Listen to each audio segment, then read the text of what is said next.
Jody, and thanks to all of you.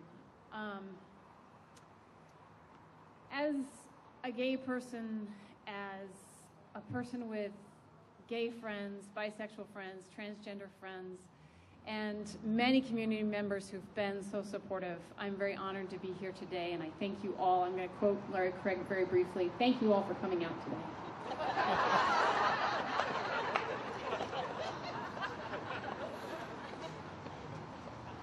Friends, Idahoans, we've struggled for decades and millennia up a steep hill towards the doors of the House of Justice.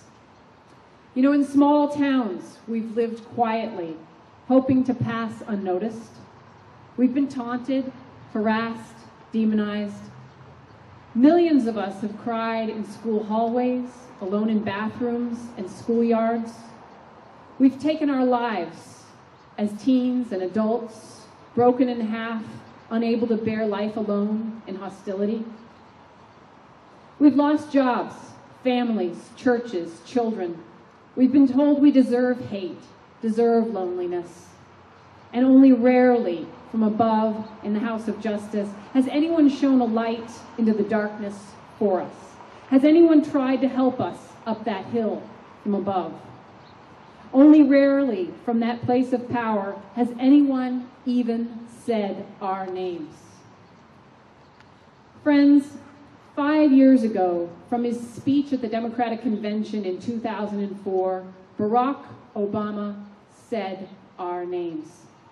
Unlike any politician speaking to a primetime audience on a national stage, he spoke to us, his gay friends in red states, including us then in his vision of America. From drag queens standing up to police brutality on the shores of the Atlantic to Harvey Milk dying at the hands of hatred in a marble building in another city far away on the Pacific.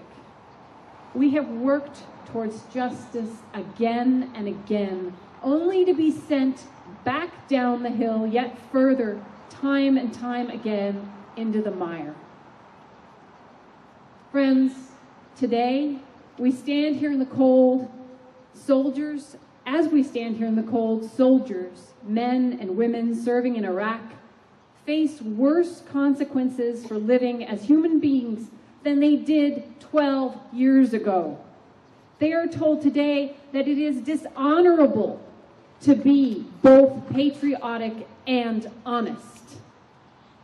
They are told in U.S. law something no American should ever be told.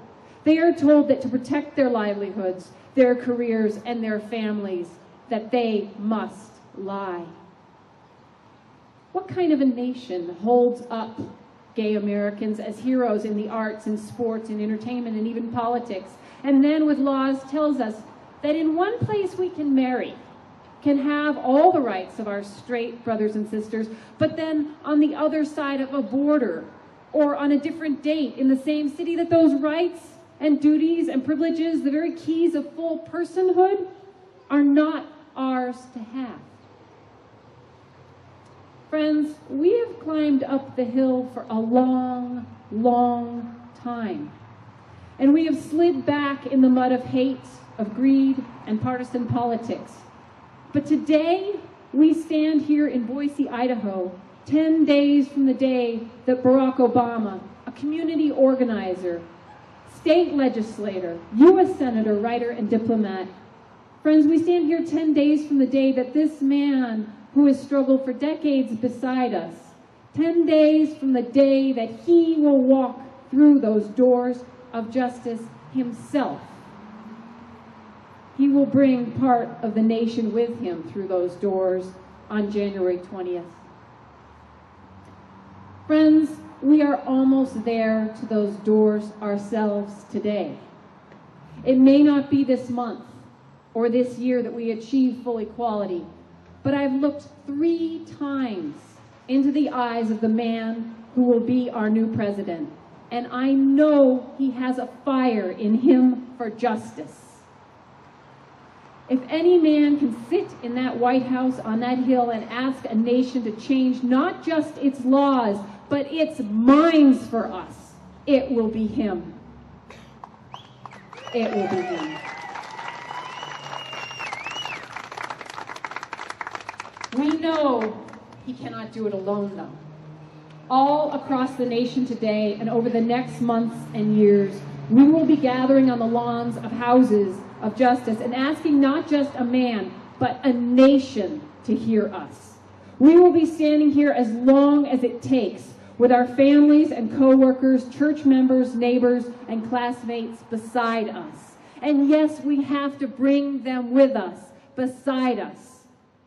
Now, for the sake of justice, equality, and all that makes us a nation, it is time for Congress and our state legislatures, our courts, and our neighbors to speak our names in respect and in law, and to finally let us in.